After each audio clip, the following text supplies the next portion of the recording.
Welcome back to the session, my dear cadets. Today we are going to the next part of the lesson, World Between World Wars. Before that, let's recapitulate. We learnt about Treaty of Versailles, which was in 1919, and also League of Nations, functioned from 1920 to 1946, and then Russian Revolution. From this revolution, from where Russia became the powerful country in the world.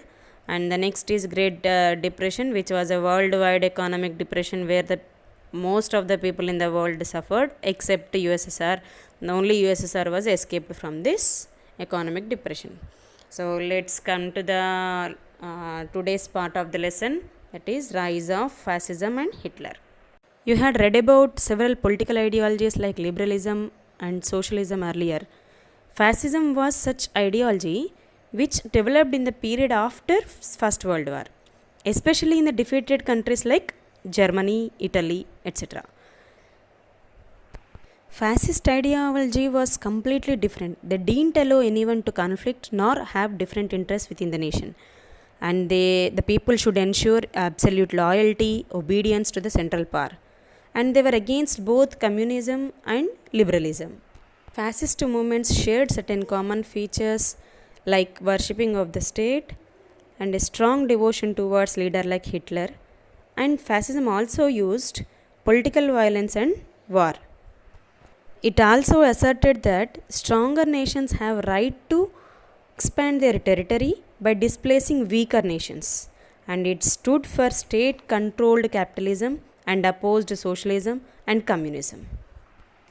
This type of ideology was more popular in defeated countries because the conditions imposed on the defeated countries by the Versailles Treaty were by that they felt insulted, and the pressure of worldwide depression was more on them. And this ideology was first began with the victory of Benito Mussolini in Italy in 1922. And then Hitler and his Nazi party came to power in Germany in 1933, and then General Franco came to power in Spain after a long military campaign against democratic state in 1939. Meanwhile, Japan also developed its own version of fascist ideology and started its military campaigns in China, Korea, etc.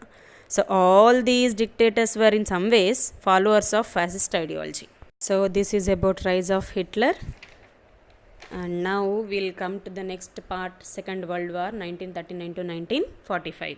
As most of the fascist countries supported each other and began military conquest of neighboring countries, this led to the Second World War between the Axis powers led by Germany and Allied powers led by England.